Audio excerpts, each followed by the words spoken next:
Na Band News FM. Aí vem Denilson. Denilson neles. Oferecimento esportesbet.io. Aqui dá mais green. Vem pra Io. Iveco, você não vê, mas a cada curva nós estamos com você. A gente não para. E Grupo Souza Lima. Eficiência em segurança e serviços. Denilson neles com o Denilson Show. Hoje não consigo ouvi-lo, mas infelizmente estou com um problema no meu sinal de internet, então estou entrando por um aplicativo aqui, mas eu estou interessadíssimo em saber de você. Mundial, e quero saber do Rogério Ceni. Oi, Neg. Que para o meu Mundial é o Rogério Ceni. Oi, Neg, boa tarde para você. Infelizmente não tô te vendo, cara, que pena. Mas só de ouvir essa voz...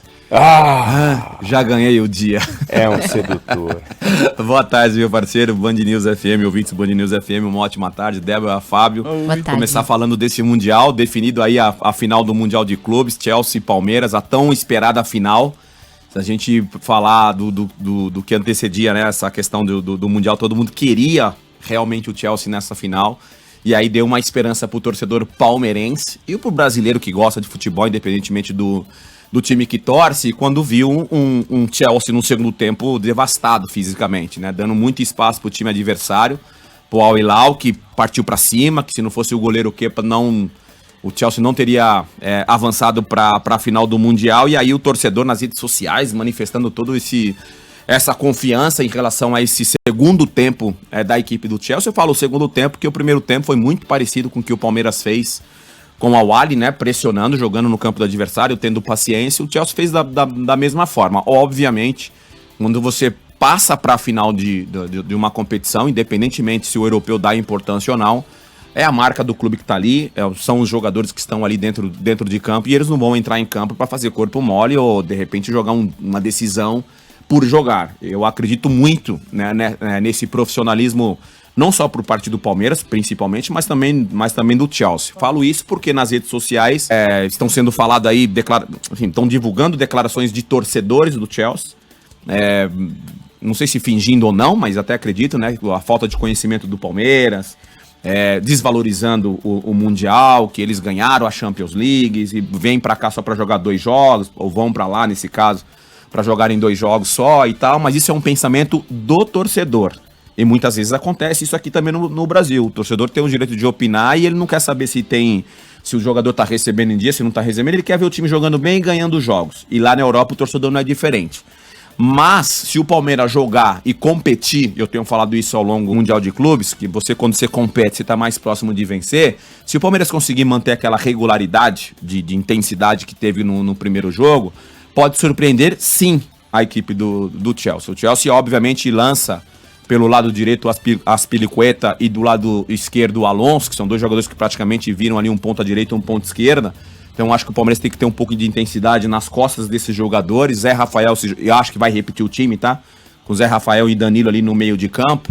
Então esses 2 jogadores vão ser importantes, assim como o Dudu e o Scarpa também, fazendo essa recomposição também não tão lá embaixo. E um outro, aí eu acho que vai conseguir o espaço do Chelsea.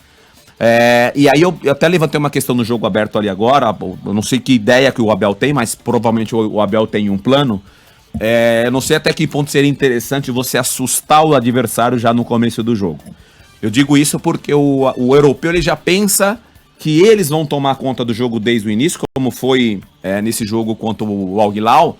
Chelsea dominou o primeiro tempo inteiro, ocupando espaço, pressionando, girando a bola para um lado e para o outro, até com uma certa intensidade. Um outro ponto positivo que o Chelsea tem é esse passe longo. Todos os jogadores do sistema defensivo, inclusive esses 2 laterais que eu citei, eles têm esse passe longo, principalmente o Thiago, que joga mais centralizado.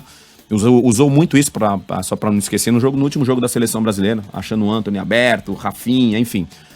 Então o Palmeiras, de repente, seria interessante começar o jogo assustando o adversário. 10 minutos, 15 minutos, se assusta, de repente o Chelsea pensa, opa, peraí, os caras não estão, né, não estão só esperando a gente. E aí automaticamente você também tira um pouco dessa empolgação do Chelsea em querer jogar.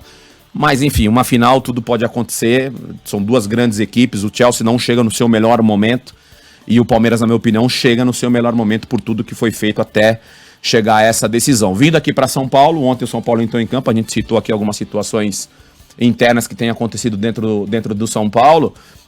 Falar do jogo de repente a gente vai estar sendo repetitivo, porque nesses 4 jogos que o São Paulo atuou, Não adianta. o São Paulo não mostrou nenhuma evolução, na minha opinião. Um time muito burocrático, um time muito lento, um time que não tem tomada de decisão correta, um time que não tem não toma conta das ações do jogo. É um time muito vulnerável, né? Contradiz muito o que o Rogério quer e o que o Rogério fala na coletiva. Só que na coletiva pós-jogo ontem, o Rogério Ceni tocou em 2 pontos que eu achei interessante. Obviamente, a gente precisa ouvir, quando surge esse tipo de comentário, a gente precisa ouvir os 2 lados da história. Então, o meu ponto de vista, a minha opinião em cima do que o Rogério falou na coletiva, e 2 pontos me chamaram a atenção. O primeiro é chegar num clube com tanta tradição e uma estrutura, independentemente se está defasado ou não, é uma estrutura, ela está defasada se você comparar com a do Flamengo, se comparar com a do Corinthians. Ele falou em relação a uma piscina vazia. A piscina vazia num clube de futebol não é para você nadar, não é para você ficar lá de braçada.